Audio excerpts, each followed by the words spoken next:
എന്താ ഇപ്പോൾ ഉണ്ടായിരുന്നു എൻ്റെ ചാടി എണീറ്റ് വന്ന് നോക്കിയപ്പോഴാണ് ഗൈസ് വീടിൻ്റെ ഫ്രണ്ടിൽ ഒരു വലിയതായിട്ട് വണ്ടി കിടക്കുന്നത്.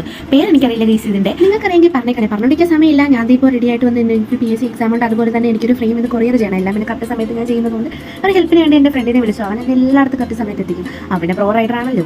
പിന്നെ ഞങ്ങൾ പോണ വഴിക്ക് തന്നെ ഫ്രെയിം ഷോപ്പിൽ കയറിയിട്ട് അവൻ്റെ സാധനങ്ങളൊക്കെ വാങ്ങി അൽക്കുലത്തെ സാധനങ്ങളൊക്കെ നോക്കി. പിന്നെ ഫ്രൂട്ട് എക്സ്പ്രഷൻ ഇട്ട് മെഴുകുന്ന ഞാനാണ്. അവിടെ പോയി അൽക്കുലത്തെ സാധനങ്ങളും വേണ്ടതും വേണ്ടാത്തതും എല്ലാം വലിച്ചു വരെ നോക്കി. എന്നിട്ട് അതിനൊന്ന് വേണ്ടുള്ള മാത്രം എടുത്തുകൊണ്ട് വന്നു. എന്നിട്ട് ഇത് നേരെ PSC എക്സാം എഴുതുന്ന സെൻറ്ററിലേക്ക് എത്തി. വളരെ പെട്ടെന്ന് തന്നെ ഞങ്ങൾ എത്തി കേട്ടോ. പിന്നെ ഞാൻ അവിടെ നിന്ന് എല്ലാ ബാഗ് സെറ്റ് ചെയ്ത് എല്ലാം നോക്കിയിട്ട് ബായ് പറഞ്ഞിട്ട് ഞാൻ എക്സാമിൽ കയറി. എക്സാം കുഴപ്പമില്ലായിരുന്നു. ഇറങ്ങി കഴിയുമ്പോഴത്തേക്കും ഭയങ്കര വലിയ മഴ നടക്കുകയാണ് ഗൈസ്. ഒരു രക്ഷയില്ല. പിന്നെ ഇങ്ങനെ പതുക്കെ നടന്നു. അപ്പം ഞാൻ എൻ്റെ ഫ്രണ്ടിനെ വിളിച്ചു തിരിച്ച് വീട്ടിലേക്ക് ആക്കാൻ വേണ്ടി. അവൻ എത്തി. പോണ വഴിക്ക് റോഡിൽ നിന്നൊന്നും ഫ്രെയിം സെറ്റ് ചെയ്യാൻ പറ്റാത്തതുകൊണ്ട് അവൻ്റെ ഒരു ഫ്രണ്ടിൻ്റെ വീട്ടിലേക്ക് ഞങ്ങൾ എത്തി. അവിടെ നിന്ന് ഫ്രെയിമൊക്കെ സെറ്റാക്കി അടിപൊളിയാക്കി ഇതേൻ്റെ. എന്നിട്ട് ഞങ്ങളുടെ പാക്കിങ്ങിലേക്ക് കടന്നു. പിന്നെ ഓരോരോ സേഫ്റ്റിക്ക് വേണ്ടി നമ്മൾ എക്സ്ട്രാ കാര്യങ്ങളൊക്കെ വെച്ച് പാക്ക് ചെയ്തു. പിന്നെ ഒരു എക്സ്ട്രാ സേഫ്റ്റിക്ക് വേണ്ടി നമ്മളത് ഒരു കാർബോർഡൊക്കെ ഇട്ട് പാക്ക് ചെയ്ത് അവനാണ് എന്നെ വന്ന് ഹെൽപ്പ് ചെയ്യുന്നത്. അതിസാഹസ്യമായ പാക്കിങ്ങിന് ശേഷം ഞങ്ങളുടെ കൊറിയർ ഓഫീസിലേക്ക് എത്തി ഗൈസ്. അവിടെ നിന്ന് കറക്റ്റ് സമയത്ത് തന്നെ കൊറിയർ അയക്കാൻ പറ്റി. എല്ലാം കഴിഞ്ഞ് ഞാൻ നോക്കിയപ്പോഴത്തേക്കും മഴയത്ത് ഞാൻ കൊറിയൻ്റെ ഫേസ് വെക്കും. എല്ലാം കഴിഞ്ഞ് ഞാൻ എൻ്റെ വീട്ടിലെത്തി. ഇന്നത്തെ എൻ്റെ പ്രയാണം അവസാനിച്ചിരിക്കുന്നു ഗൈസ്.